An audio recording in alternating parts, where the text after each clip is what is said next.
I'm Cassidy. And I'm Hannah. And this is Crash Course.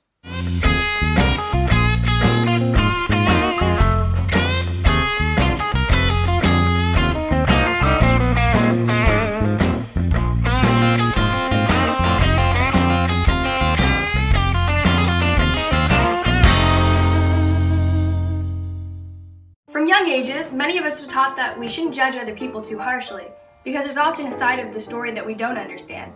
Nick was taught this as a child. His father tells him, whenever you feel like criticizing anyone, just remember that all of the people in this world haven't had the same advantages that you've had. Unfortunately, Nick completely misunderstood what his father was trying to teach him. His dad was trying to keep him from becoming an entitled snob, but instead, he created a passive follower. Ultimately, Nick doesn't stand for anything. He falls for everything, making him a negative character, meaning he's not the kind of person we should follow when seeking moral instruction. Let's start from the beginning. At first, Nick seems like a great guy. He wants the best for everyone he meets, he tries to do the right thing, and he's a lot more normal than all the other characters.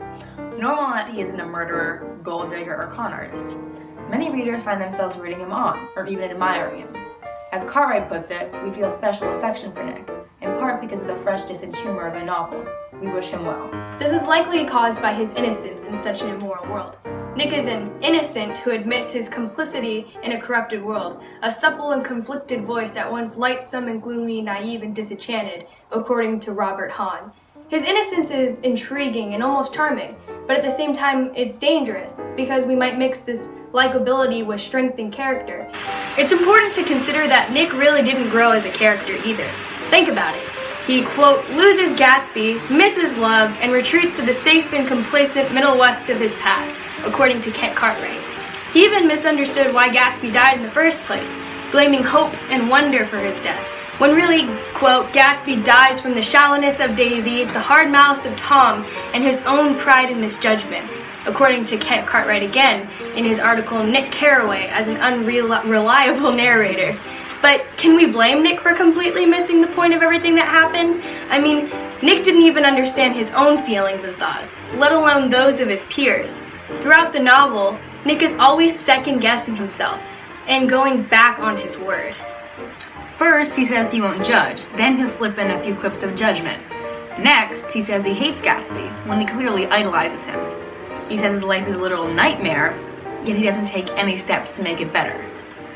Nick's constant contradiction makes him quite unreliable.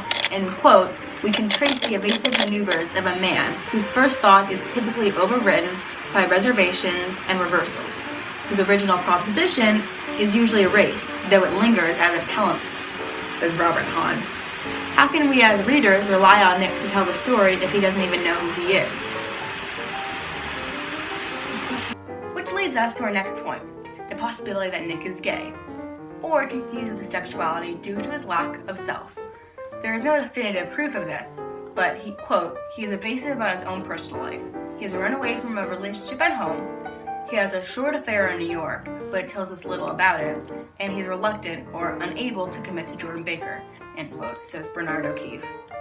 And on several occasions, his potential homosexuality is hinted. For example, when he talks about the mustache of perspiration on his ex-girlfriend, when he sensually wipes shaving cream off of a man's face, and his weird obsession with Gatsby. Along with this, according to Nicholas Treadle, quote, Nick is masculine on the outside, as he hides his emotions, yet feminine on the inside, where he has more emotional freedom. Nick is hiding his true self, which is why he admires Gatsby so much, as Gatsby always says how he feels and always takes chances, no matter the consequences. Nick wants to feel like Gatsby. He wants to feel free. This constant battle that he has within himself is part of the reason he can't completely understand what's going on. In his article, Nick Carraway is narrator in The Great Gatsby, David O'Rourke calls Nick a cheerleader. However, Nick often can't differentiate the home team from the away team, and as a result, he shows us that sometimes we're cheering for the wrong team and don't even know it.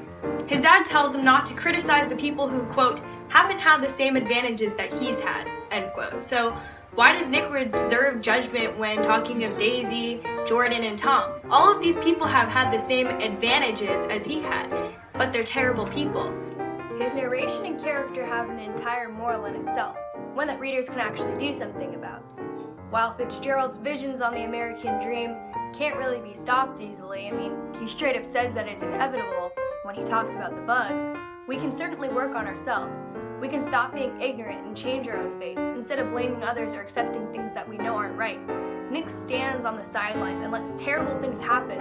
So, as the audience, we must realize that Nick may not be innocent because he lets all this happen.